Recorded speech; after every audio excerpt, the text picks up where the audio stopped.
사랑하는 성도 여러분, 가정의 달 맞아서 오늘 우리는 어버이 주일로 하나님 앞에 모여서 예배합니다. 이 어버이 주일 말씀, 내게 너무 소중한 그 이름 어머니, 내게 너무 소중한 그 이름 어머니라는 이름으로 우리가 말씀을 좀 나누었으면 좋겠습니다. 1년 52주이죠. 1년 52주 매 주일 우리가 예배를 드리지만 유독 어버이 주일하면 저는 그 말씀을 준비하면서도 또 예배를 준비하면서도 자꾸 마음의 온도가 따뜻해지는 것을 경험하게 됩니다. 가슴 한편으로는 따뜻해지기도 하고 또 말씀을 준비하는 순간순간 코끝이 찡해지며 마음속에 그리워하는 어머니의 마음이 또 저에게 사무치는 것을 경험하며 말씀을 준비합니다. 여러분은 어떠실까요? 인생의 반환점을 돌아 어느덧 여러분의 머리 위에 희끗희끗 하얀 서리가 내리는 그런 인생을 살 때쯤 여러분 부모님 또는 어머니라는 단어는 수만 가지 감정을 들게 하는 그런 이름인 것 같습니다. 어떤 분에게는 이미 천국에 가셔서 사진 속에서만 뵐 수 있는 사무치게 그리운 이름일 수도 있겠고요.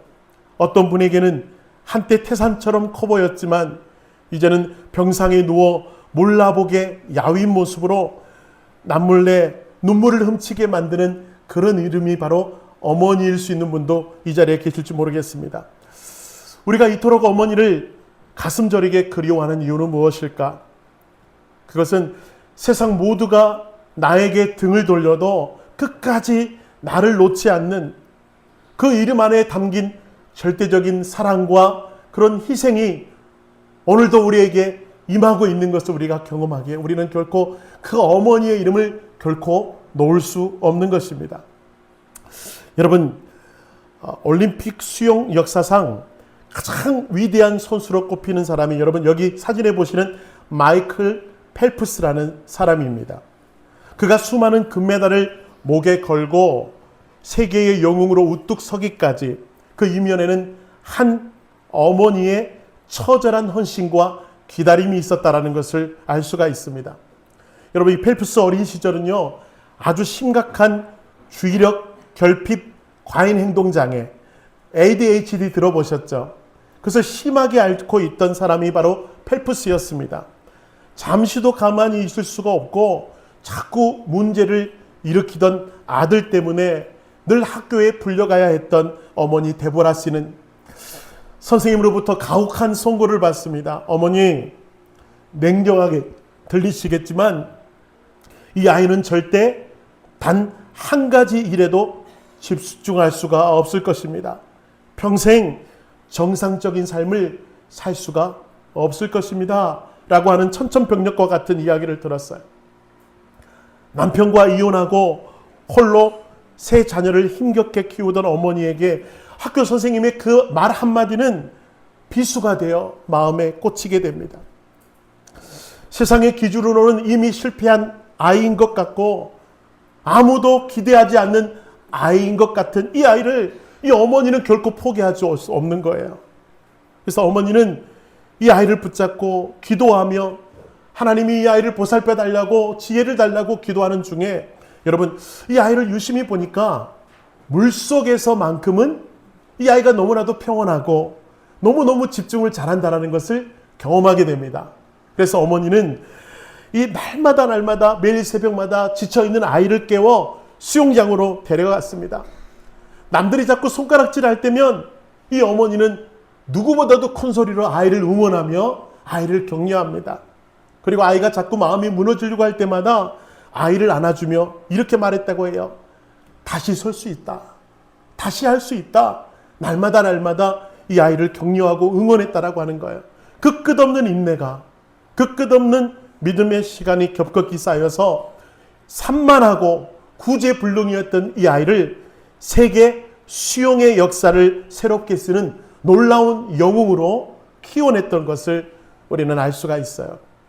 저는 이 모습을 바라보면서 이 섹스피어의 그 말이 너무나도 분명한 것 같습니다.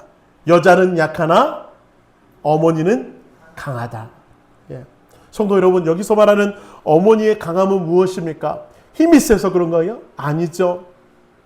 생명까지도 기꺼이 내어놓을 수 있는 그 지독한 사랑, 그 지독한 희생을 우리는 어머니의 강함이라고 표현하는 것입니다.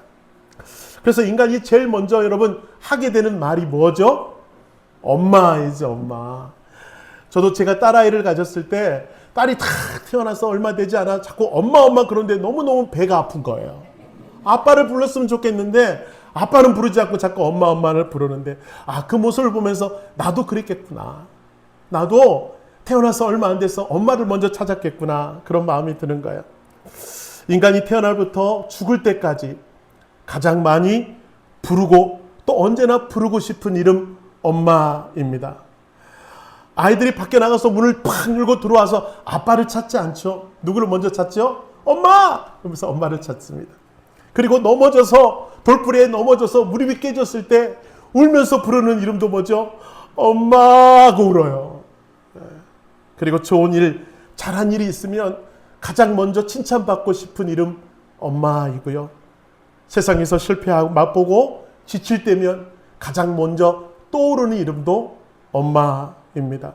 이처럼 엄마는 우리 모든 삶의 희노애락에 언제나 따라붙는 이름, 아무리 나쁜 사람도 어머니라고 부르는 순간 선한 사람이 되어버리고 마는 것입니다. 여러분은 어머니 하면 어떤 모습이 떠오르십니까? 저는 말씀을 준비하면서 어머니 하면 딱 한 단어가 떠오르는데 그것은 바로 희생입니다. 희생. 자기의 모든 것을 다 바쳐 자식을 위해 사셨던 분, 바로 어머니밖에 없습니다. 이런 얘기가 있습니다. 영국의 사우스 웨일즈 지역에서 있었던 아주 유명하고도 슬픈 실화 이야기입니다. 1865년 유난히도 눈보라가 거세고 추웠던 그 추운 겨울밤, 한 젊은 여인이 갓난아기를 품에 안고 산 언덕길을 걷다가 그만 눈보라 속에 갇히고 말았습니다. 사방이 눈이 덮여서 어디가 길이인지 어디로 가야 되는지 방향을 알 수 없는 그곳, 또 밤이 되다 보니까 기온이 갑자기 점점 떨어지게 되었습니다. 이대로 가다가는 품 안에 아기가 얼어 죽을 것 같은 생각이 들어서 어머니는 결단을 내리죠. 자신이 입고 있던 외투를 벗어서 아이에게 감쌌습니다. 그래도 아기 몸이 점점 차가워지자 어머니는 망설이지 않고 자기의 겉옷도 벗어서 아이에게 덮어주고요. 자기의 속옷도 벗어서 하나씩 다 벗어서 아기를 꽁꽁 감싸 안았습니다. 그리고 자신의 모든 품을 열어 아이를 품에 안아 주었습니다. 다음날 아침 눈보라가 거치고 길을 지나던 행인을 위해 그 얼어 죽어 있는 여인을 발견하게 됩니다. 알몸으로 얼어 죽어 있는 거예요. 사람들은 너무 그 참혹한 광경을 안타까워하며 그 여인의 팔을 움직이려고 하는 순간 놀라운 광경이 펼쳐집니다. 그 어머니 품 안에서 여전히 호흡을 하고 있는 아이를 발견한 것이요. 새근새근 숨을 쉬고 있는 아이를 발견한 것입니다. 자신의 생명과 아이의 생명을 맞바꾼 이 극적인 희생으로 살아난 아기, 이 아이가 누구인지 아십니까? 바로 훗날 세계 1차 대전을 승리로 이끈 영국의 번영을 이룬 위대한 수상, 바로 데이비드 로이드 조지라고 하는 사람이에요. 그는 훗날 영국의 지도자가 되어서 사람들 앞에 연설할 때 이렇게 말을 합니다. 나를 살리려고 그 차가운 눈밭에서 알몸이 되어 죽어간 어머니, 저는 내 평생 단 하루도 잊은 적이 없습니다. 그 뜨거운 피의 희생을 헛되이 하지 않으려고 저는 매 순간 뼈를 깎는 성실함으로 그렇게 살았습니다. 라고 울먹이며 이렇게 연설을 했다고 그래요. 사랑하는 성도 여러분, 방금 소개한 데이비드 수상의 어머님만 그렇게 희생을 하며 살았습니까? 아니죠. 저의 어머니, 그리고 여러분의 어머니도 지금껏 희생하셨고, 지금도 희생하시고, 앞으로도 희생하며 자녀들 잘 되라, 그 소망을 가지고 살아갈 사람이 바로 우리들의 어머니들이신 겁니다. 우리는 모두 그 사랑을 받고 지금까지 이 자리에 나와 있어요. 그 살과 피를 나누신 어머니, 그 희생의 눈물과 그 희생의 땀이 없이는 오늘 우리가 이 자리에 나와 있을 수 없는 것입니다. 이렇게 말씀을 준비하는데 저에게 자꾸 귀에 들려오는 노랫소리가 있어요. 학창시절 자주 불렀던 양동주 박사님의 어머님의 은혜, 나실 죄의 괴로움 다 잊으시고 기르실 죄 밤낮으로 애쓰는 마음, 진자리 맞은 자리 갈아 누시며 손발이 다닳도록 고생하셨네. 하늘 아래 그 무엇이 넓다리요. 어머님의 희생은 가히 없어라. 예. 우리가 지금 이 자리에 이렇게 번듯한 옷을 입고 예배를 드릴 수 있는 것도 여러분 결코 나 혼자만의 노력은 아닌 것이죠. 부모님의 살과 뼈, 그 놀라운 헌신, 밤을 지새우며 우리를 위해 기도하셨던 어머님의 눈물의 기도가 있었기에 오늘 우리가 이 자리에 있는 줄로 믿습니다. 그 어머니의 희생을 오늘 여러분의 가슴에 좀 새겼으면 좋겠다는 마음으로 오늘 말씀을 준비하는 거예요. 자, 그렇다면 여러분, 그 사랑과 희생을 받은 우리들이 어떻게 해야 그 어머니의 사랑에 조금이라도 보답할 수가 있을까? 그 대답은 너무나도 분명한 것 같습니다. 바로 그 사랑 앞에 효를 다하는 것이죠. 그래서 오늘 본문은 우리에게 이렇게 말합니다. 잠언 23장 25절 같이 한번 읽어보겠습니다. 내 부모를 즐겁게 하며 너를 낳은 어미를 기쁘게 하라. 네, 이게 바로 효의 전부라고 하는 거예요. 부모님을 기쁘게 즐겁게 해드리는 것이 이게 바로 효라는 것입니다. 간단하죠? 간단하죠? 근데 여러분 우리 삶을 돌아보니까 그리 간단하지 않았던 것 같습니다. 왜 그리도 부모님의 속을 썩혔는지요? 사춘기라고 하는 그런 이유만으로 자꾸 반항을 하고 늘 기다리는 어머니의 마음은 배려하지 않고 내 마음대로 행동했던 때는 없었는가? 어머니의 상처는 보지 못하고 어머니의 눈물도 외면한 채 내 마음 내 뜻대로 살았던 우리들의 모습은 없었는가? 참 반성이 되게 되는 시간을 보내게 됩니다. 그래서 아마도 여러분 이런 시가 있는지 모르겠어요. 엄마는 그래도 되는 줄 알았습니다. 심순덕.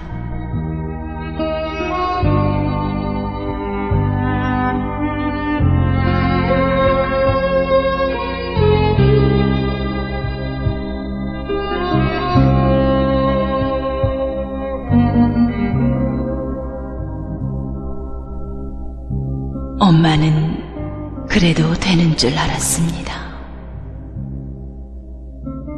하루 종일 밭에서 죽어라 힘들게 일해도 엄마는 그래도 되는 줄 알았습니다. 찬밥 한 덩이로 대충 부뚜막에 앉아 점심을 때워도 엄마는 그래도 되는 줄 알았습니다. 한겨울 냇물에서 맨손으로 빨래를 방망이질해도 엄마는 그래도 되는 줄 알았습니다. 배부르다, 생각 없다, 식구들 다 먹이고 굶어도 엄마는 그래도 되는 줄 알았습니다. 발뒤꿈치 다 해져 이불이 소리를 내도 엄마는 그래도 되는 줄 알았습니다. 손톱이 깎을 수조차 없이 닳고 문드러져도 엄마는 그래도 되는 줄 알았습니다. 아버지가 화내고 자식들이 속썩여도 끄덕없는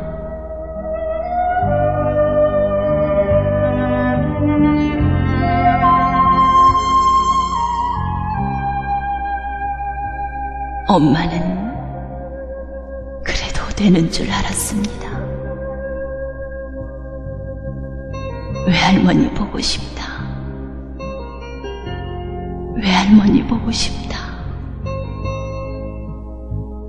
그것이 그냥 넋두리인 줄만.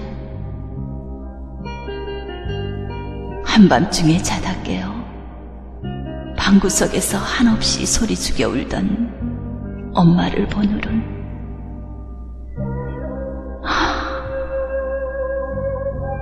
엄마는 그러면 안 되는 것이었습니다.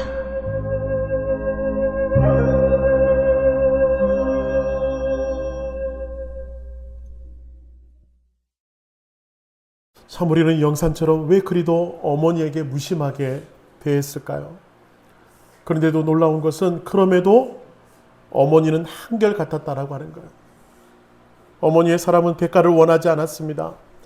어머니의 사랑은 끝이 없었습니다. 어머니의 사랑은 계산적이지 않았습니다. 어머니의 사랑은 희생, 바로 그 자체였던 것이죠. 그래서 오늘 우리가 읽은 잠언에서 지혜자는 100% 명령형으로 이렇게 말합니다. 너희 어머니를 기쁘게 하라. 이 말씀은 바로 마땅히 해야 할 우리의 도리라고 하는 거예요. 여러분, 이 말은 기쁘게 했으면 좋겠다, 권면형도 아닙니다. 기쁘게 하는 것이 어떠니 의문형도 아니고요. 기쁘게 하라. 오직 명령형으로 우리에게 요청을 하고 있는 거예요. 여러분, 명령형을 설명하기 위해서 좋은 예가 있습니다.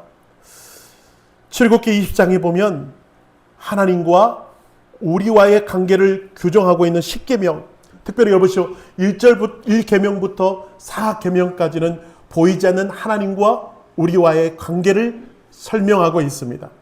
그리고 5계명부터 10계명은 이 땅을 살아가는 사람과 사람 사이의 그 관계에서 우리가 어떻게 해야 될지에 대해서 법으로 말씀하고 계시는 거예요.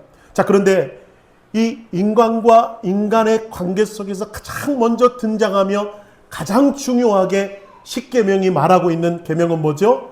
살인하지 말라, 가늠하지 말라, 도둑질하지 말라가 아니라 내 부모를 공경하라고 하는 것이 가장 중요한 계명임을 우리들에게 말씀하고 있는 거예요. 여러분, 부모 공경은 해도 되고 안 해도 되는 것이 아니라 하나님의 가장 중요하게 여기시는 인간관계의 기본이 된다고 하는 명령이라고 하는 것이에요.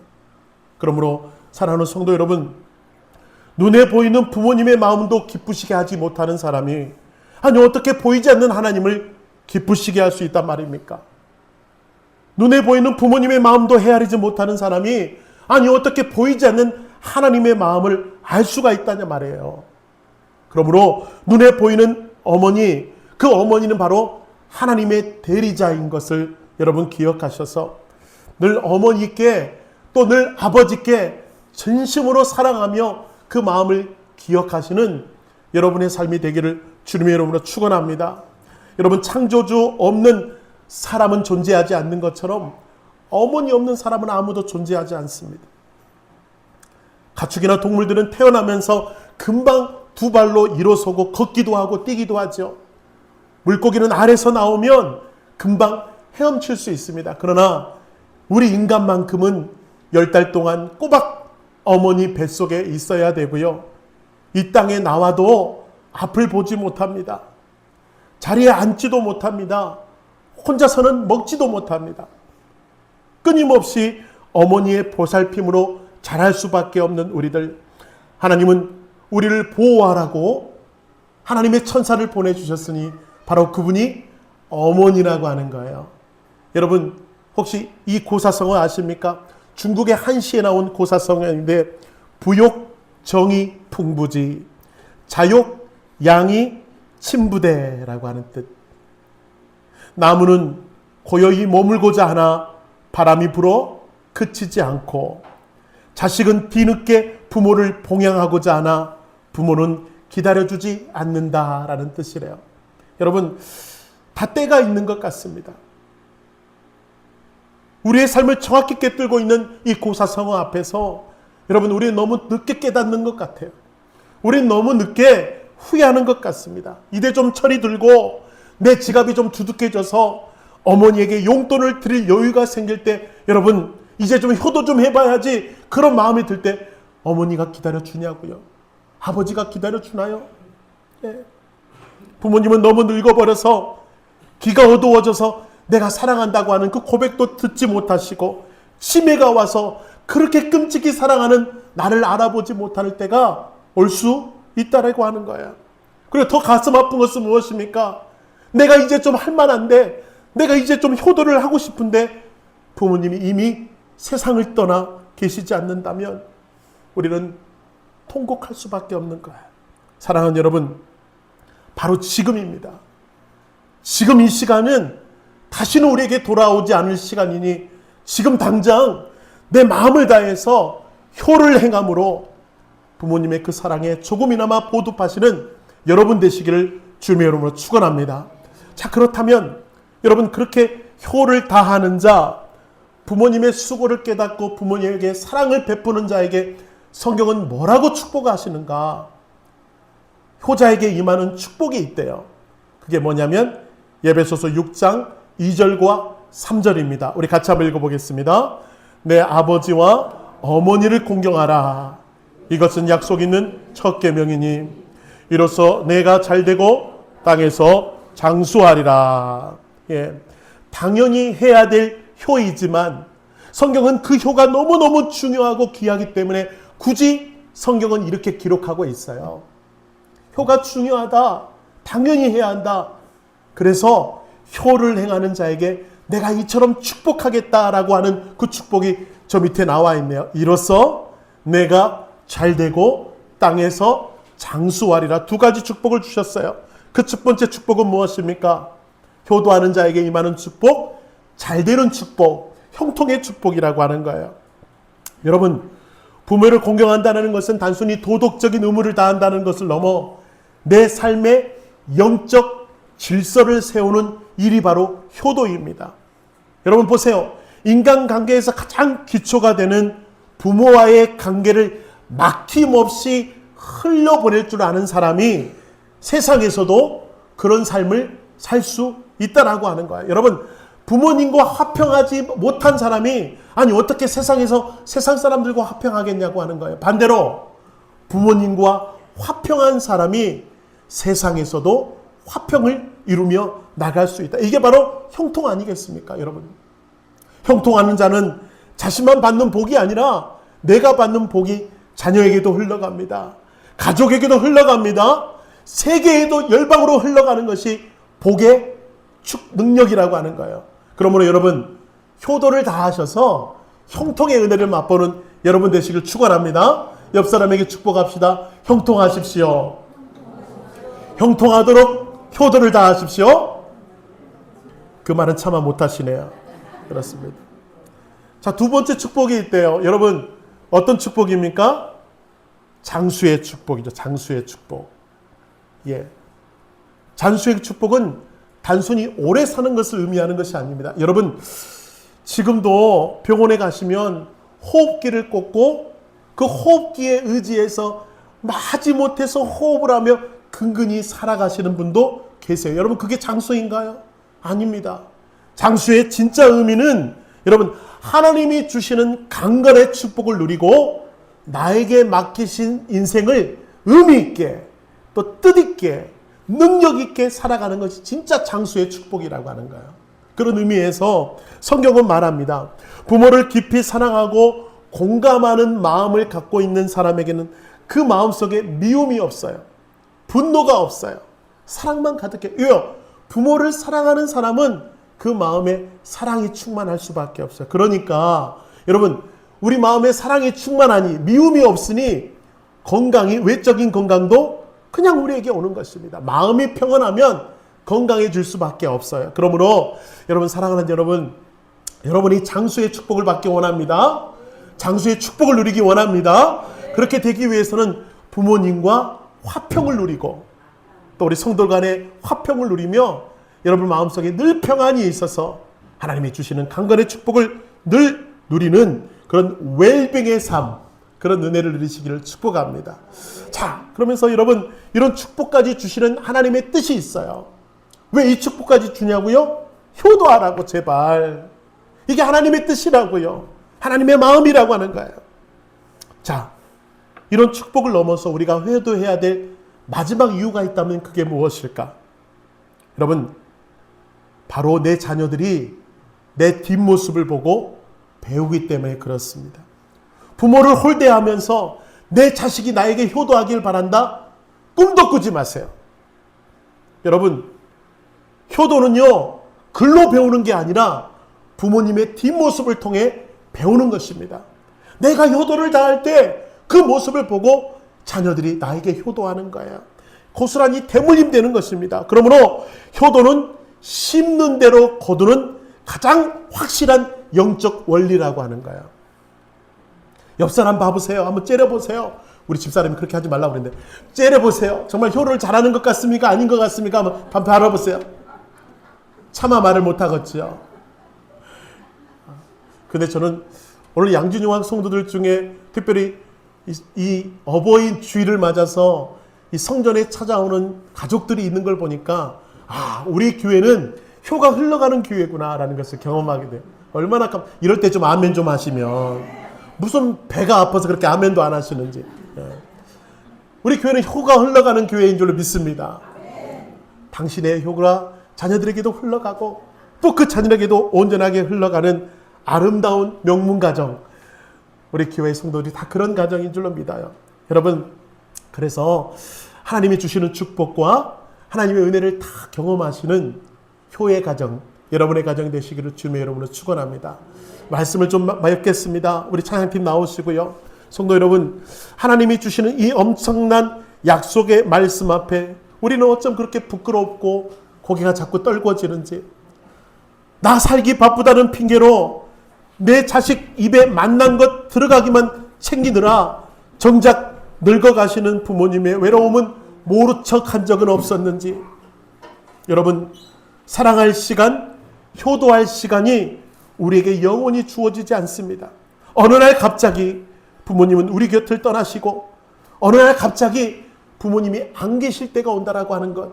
그러므로 효는 지금 당장 우리가 해야 할 영적인 본이 되는 것입니다. 사랑하는 여러분, 혹시 부모님이 소천하셨다면 그 어머니가 천국에서 가장 바라는 것이 무엇일까요? 딱 한 가지. 하나님을 잘 믿고 하나님을 잘 섬김으로 너희 가문이, 사랑하는 우리 가문이 믿음의 명문가를 이루었으면 좋겠다라고 하는 바람, 그 바람이 있으실 것 같아요. 여러분, 그 마음으로 예수를 잘 붙들고 승리하는 믿음의 효의 가정 되시기를 주님의 이름으로 축원합니다.